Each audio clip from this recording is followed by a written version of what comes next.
जिसने जन्म यहाँ पाया,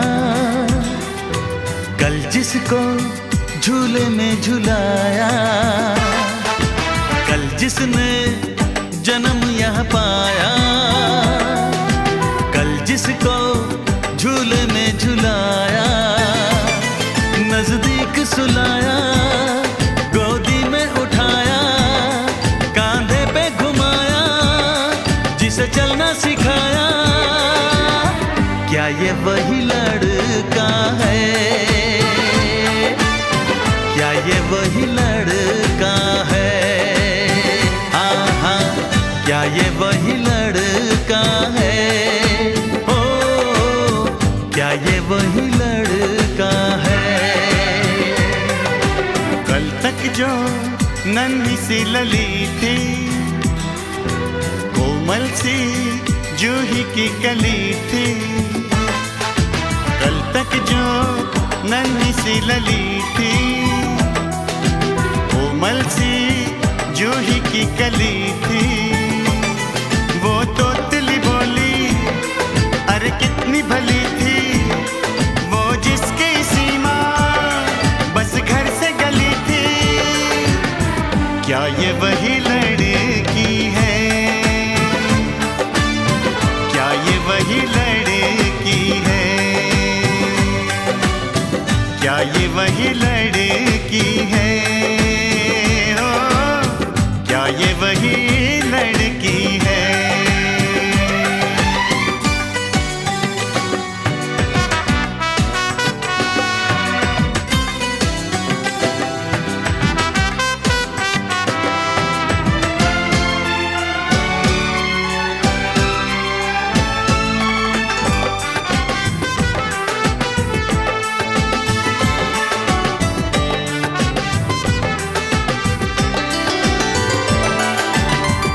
से लेकर प्राइमरी तक, प्राइमरी से फिर 10वीं तक, स्कूल में छोड़ा, स्कूल से लाया, बरसों मैंने ये नियम निभाया, इस घर में भोलू जो कहलाता था, अरे टीचर से भी जो शर्माता था, आपकी लड़की को दिल जिसका धड़का है, जिसके जवां सीने में आज एक शोला भड़का है, क्या ये वही छूटका है? क्या ये वही लड़का है? हाँ हाँ, ये वही छूटका है। ओ हाँ, ये वही लड़का है।